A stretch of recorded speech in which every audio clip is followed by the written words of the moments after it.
जय हिंद। Dear student, online class में आपका स्वागत है। आज हम बात करेंगे परिवहन, संचार, व्यापार एवं अंतरिक्ष। तो आज हम देखेंगे परिवहन, transport, communications, trade and space. तो हम सबसे पहले बात कर लेते हैं परिवहन के साधन। परिवहन के साधन, इनको तीन भागों में बांटा गया है। ये देख सकते हो आप चार्ट में। जो परिवहन के साधन, इनको स्थल परिवहन, जल परिवहन और वायु परिवहन, ठीक है, तीन रूपों में बांटा गया है। परिवहन को तीन भागों में बांटा गया है, स्थल, जल और वायु, ठीक है। अब जो स्थल परिवहन है, इसको भी तीन भागों में बांटा गया है, सड़क परिवहन, रेलवे परिवहन और पाइपलाइन परिवहन। सड़क परिवहन से आप जानते हो, जो मोटर गाड़ी है, आपकी कार है, बाइक है, ये चलती है। रेलवे परिवहन आपको पता ही है कि पटरी पे जो जो रेल चलती है, उसे रेलवे परिवहन। पाइपलाइन परिवहन, परिवहन इसलिए कहा जाता है क्योंकि जो बड़ी बड़ी पाइपलाइन है, इनसे भी क्या है, जैसे दूध, पेट्रोल, तेल, इनको क्या एक स्थान से दूसरे स्थान पर पहुंचाया जाता है, इसलिए इसे भी परिवहन के रूप में सम्मिलित किया जाता है, ठीक है। अब बात कर लेते हैं जल परिवहन। जल परिवहन को दो भागों में बांटा गया है, अंतः स्थानीय या आंतरिक परिवहन। यानी जो परिवहन देश के अंदर ही चलता हो, उसे क्या बोलेंगे, अंतः स्थलीय या आंतरिक परिवहन, ठीक है। दूसरा आता है आपके सागरीय या महासागरीय मार्ग। इसमें क्या आता है, आपके सागरीय व महासागरीय मार्ग, इसमें क्या है, जो अंतर्राष्ट्रीय स्तर का होता हो, ठीक है, वो परिवहन सम्मिलित किया जाता है। अब बात कर लेते हैं वायु परिवहन। वायु परिवहन को भी दो भागों में बांटा गया है, राष्ट्रीय और अंतर्राष्ट्रीय, ठीक है। वायु परिवहन को भी दो भागों में बांटा गया है, कौन कौन से, राष्ट्रीय और अंतर्राष्ट्रीय, ठीक है। अब हम बात करते हैं आज सबसे पहले स्थल परिवहन की। स्थल परिवहन, लैंड ट्रांसपोर्ट्स। सड़क तथा रेल सड़क परिवहन के मुख्य साधन है। ये जो सड़क और रेल, जो क्या है, स्थल परिवहन के मुख्य साधन हैं। जो सड़क परिवहन है और जो रेल परिवहन है, वो क्या है, स्थल परिवहन के मुख्य साधन है। यानी स्थल परिवहन को तीन भागों में बांटा गया था, सड़क, रेल और पाइपलाइन। तो स्थल परिवहन के मुख्य भाग कौन कौन से हैं, सड़क और रेल परिवहन। आगे देखते हैं। सड़क परिवहन, रोड ट्रांसपोर्ट। भारत का सड़क जाल विश्व के बहुत बड़े जाल में से एक है। जो भारत का जो सड़क परिवहन का जो जाल है, विश्व के बड़े जालों में से एक है। यहाँ 1950-51 में सड़कों की कुल लंबाई 399.9 हजार किमी थी। कितनी थी, 399.9 हजार किमी थी, जो 12-13 में बढ़कर, यानी 2012 और 2013 में बढ़कर 5,231.9 हजार किमी हो गई है। जो 5,231.9 हजार किमी हो गई है। आगे देखिए, सड़कों का महत्व, जो सड़क परिवहन है उसका क्या क्या महत्व है, देखिए। सड़कों का महत्व, सबसे पहले देखते हैं, रेल सीमित स्थानों तक ही पहुंच सकती है, परंतु सड़कें दूर दूर तक पहुंच जाती है। भारत की अधिकांश रेलें बड़े बड़े शहरों को मिलाती है, जबकि सड़कें छोटे छोटे गांवों तक भी पहुंच जाती है। जो सड़कें हैं, वो कहीं भी पहुंच सकती है और छोटे से छोटे गांव को भी एक दूसरे से मिला देती है। दूसरा पॉइंट देखिए, पर्वतीय क्षेत्रों में रेलों का लगभग पूर्णतः अभाव है। वहाँ केवल सड़क ही पहुँच सकती है। जो पर्वतीय क्षेत्र है, यानी जो उबड़ खाबड़ क्षेत्र है, वहाँ पे केवल सड़क ही पहुँच सकती है, रेल परिवहन वहाँ नहीं पहुँच सकता। आगे देखिए,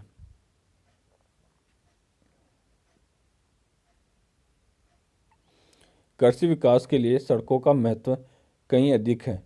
उर्वरक, बीज, कृषि यंत्र आदि को खेतों तक पहुंचाने के लिए सड़कों का ही प्रयोग किया जाता है। कृषि उत्पादों को ग्रामीण इलाकों से मंडियों तक पहुंचाने में भी सड़कों का काफ़ी महत्व है। यानी जो खेतों में जो पैदावार होती है, उसको मंडी तक पहुंचाने में सड़क परिवहन का ही हाथ होता है, उसी का अधिक से अधिक उपयोग किया जाता है। आगे देखिए, 4 नंबर पे, सड़कों के माध्यम से ग्रामीण क्षेत्रों को, जो ग्रामीण क्षेत्रों की शीघ्र नष्ट होने वाली वस्तुएं जैसे दूध, सब्जियां, फल, मछली आदि को खपत के क्षेत्रों तक शीघ्रता से पहुंचाया जा सकता है। यानी जो ग्रामीण क्षेत्र है जहाँ पे दूध, हरी सब्जियां, फल, मछली जो जल्दी नष्ट हो सकती है, जल्दी खराब हो सकती है, उनको क्या है, जल्दी से जल्दी शहरों तक परिवहन करके पहुंचा दिया जाता है। तो ये सड़क परिवहन के माध्यम से ही ये सारा कार्य होता है। ठीक है, आगे देखिए।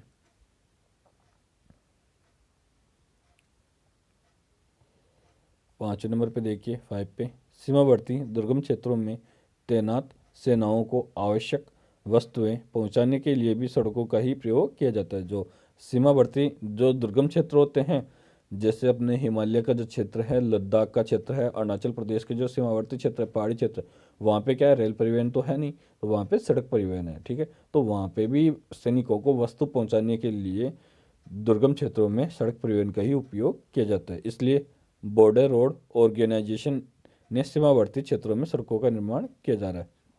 आप न्यूज़ में भी देख रहे हो, बी आर ओ कई बार आता है कि BRO ने नई सड़कें बना दी, नए पुल बना दिए। तो वो क्या है, बॉर्डर रोड ऑर्गेनाइजेशन, ये क्या है, सीमावर्ती क्षेत्रों में सड़कों बनाने का कार्य करता है, सड़क बनाने का कार्य करता है। ठीक है, तो अभी जो भारत और चीन के बीच में जो टेंशन है वो सड़क बनाने के आधार पर ही तो है कि भारत ने कुछ नई सड़कों का निर्माण बॉर्डर के पास में कर दिया। इसकी वजह से ही तो चीन ने ये जो तनाव पैदा कर रखा है। ठीक है, तो जो ये चीज़ है, जो सीमावर्ती क्षेत्रों में जो सड़क, वो काफ़ी महत्वपूर्ण होती है सैनिकों तक राशन पहुंचाने में, वहाँ की उपयोगी वस्तु पहुंचाने के लिए। तो सड़कों का बहुत ही अधिक महत्व है, व्यापारिक दृष्टि से, सैन्य दृष्टि से और स्थानीय दृष्टि से, तीनों दृष्टि से सड़कों का बहुत अधिक महत्व होता है। आगे देखिए, सड़क परिवहन का विकास। भारत में सड़कों के विकास का इतिहास बहुत पुराना है। शेरशाह सूरी ने अपने राज्य के प्रशासन को सुदृढ़ करने के लिए पेशावर, जो अब पाकिस्तान में स्थित है, से लेकर कोलकाता तक सड़क मार्ग का निर्माण कराया था। कहाँ से, पेशावर से लेकर कोलकाता तक शेरशाह सूरी ने सड़क मार्ग का निर्माण कराया था। यह आज भी भारत का सबसे महत्वपूर्ण सड़क मार्ग है। ब्रिटिश शासन के दौरान इसे ग्रांड ट्रंक अथवा जीटी रोड, ग्रांड ट्रंक और जीटी रोड कहा गया। यानी जो ग्रांड ट्रंक रोड है इसे जीटी रोड कहा गया। कब कहा गया, ब्रिटिश शासन के दौरान, और अभी भी इसे इसी नाम से जाना जाता है कई जगहों पर। परंतु अब इसे राष्ट्रीय राजमार्ग, नेशनल हाईवे कहा जाता है। इसे दिल्ली में अमृतसर तक राष्ट्रीय राजमार्ग 1 तथा दिल्ली से कोलकाता तक राष्ट्रीय राजमार्ग 2 कहा जाता है। परंतु इसके बाद सड़कों के विकास में कोई विशेष उन्नति नहीं हुई। जो जीटी रोड थी उसे क्या है, दिल्ली से अमृतसर तक तो राष्ट्रीय राजमार्ग 1, और उसके बाद में दिल्ली से कोलकाता तक इसे राष्ट्रीय राजमार्ग 2 कहा जाता है, यानी NH2 और NH1। ठीक है, NH1 तो अमृतसर टू दिल्ली या दिल्ली से अमृतसर तक, और NH2 दिल्ली से कोलकाता तक इसे कहा जाता है। ठीक है, आगे देखिए, सड़कों का वर्गीकरण।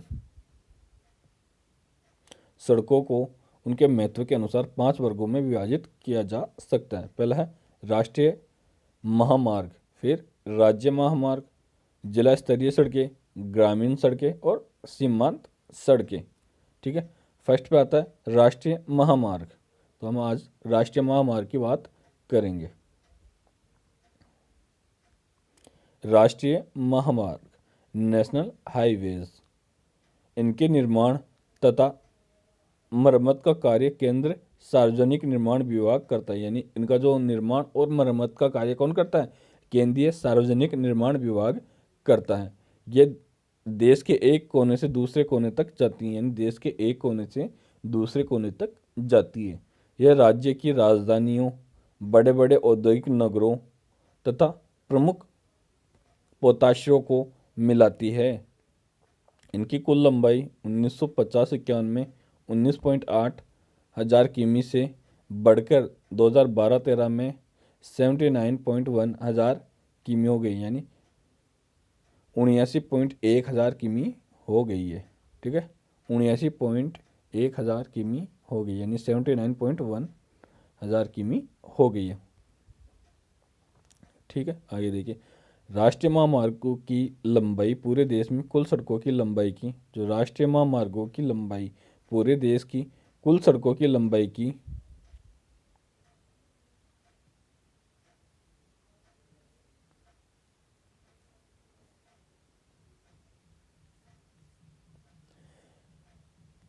मात्र 1.58% है।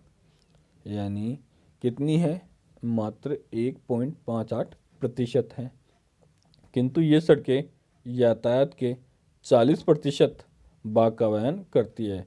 यानी जो ये सड़कें हैं, जो राष्ट्रीय हाईवे या NH हाईवे, वो क्या करती हैं? किंतु ये सड़कें यातायात के 40% भाग का वहन करती है।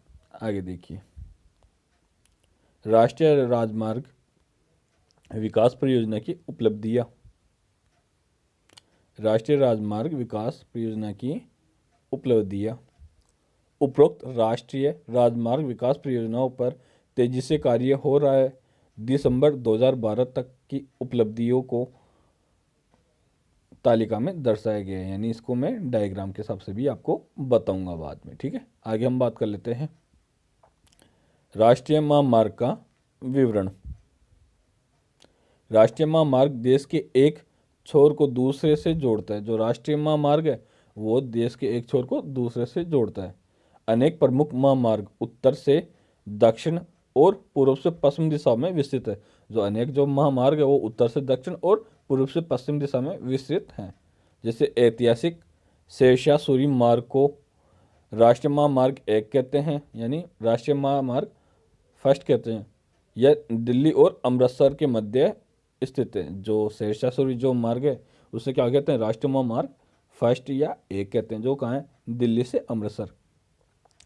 राष्ट्रीय महामार्ग दिल्ली सेकंड है। जो राष्ट्रीय महामार्ग 2 है वो दिल्ली और कोलकाता के बीच स्थित है। यानी मैं बात करूँ NH फर्स्ट का किससे किसको जोड़ता है? यानी अमृतसर से दिल्ली को जोड़ता है। ठीक है, NH2 दिल्ली टू कोलकाता को जोड़ेगा। अब बात कर लेते हैं NH3 की, यानी राष्ट्रीय महामार्ग 3 ग्वालियर और इंदौर नासिक होकर जाता है। कहाँ कहाँ जाएगा? ग्वालियर, इंदौर और नासिक।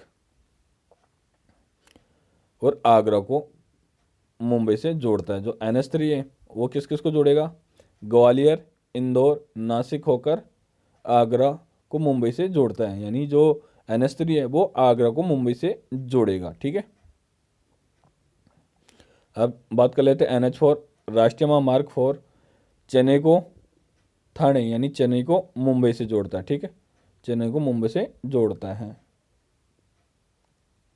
अब बात कर लेते हैं राष्ट्रीय महामार्ग 5 पूर्वी तट के साथ बाहर घोरा और चेन्नई के बीच है। यानी NH5 जो पूर्वी तट के साथ बाहर घोरा और चेन्नई के बीच है। अब बात कर लेते हैं राष्ट्रीय महामार्ग 6 की, देश का दूसरा सबसे लंबा, जिसकी लंबाई कितनी है? 1949 किमी महामार्ग है। और यह संबलपुर, रायपुर, नागपुर से होता हुआ कोलकाता से धुले तक जाता है। जो कोलकाता के जो धुले तक जाता है। राष्ट्रीय महामार्ग 7 सबसे लंबा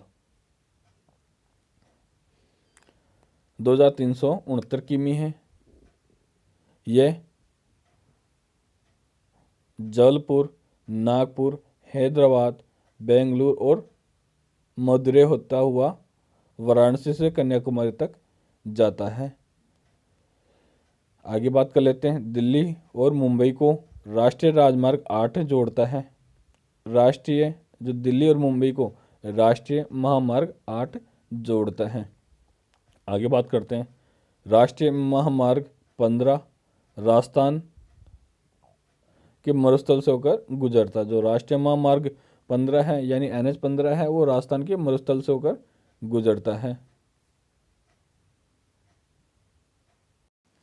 जो आपके जो NH7 है वो भारत का सबसे लंबा राष्ट्रीय राजमार्ग है, जो राष्ट्रीय महामार्ग है। अब इसका नाम NH44 कर दिया गया है। तो NH44 या NH7 एक ही बात है। ठीक है, ये कहाँ से है? ये जो राष्ट्रीय महामार्ग 7 है वो कश्मीर से कन्याकुमारी तक जोड़ता है। ठीक है, तो ये भारत का सबसे लंबा, यानी पहले क्या था वाराणसी से कन्याकुमारी तक, अब इसे क्या कर दिया गया है, जो NH 44 करके इसको जो कश्मीर से लेके कन्याकुमारी तक ये जोड़ता है, तो इसे NH 44 कर दिया गया है। ठीक है, तो जय हिंद। आज के लिए इतना ही, आगे हम बात करेंगे नेक्स्ट वीडियो में।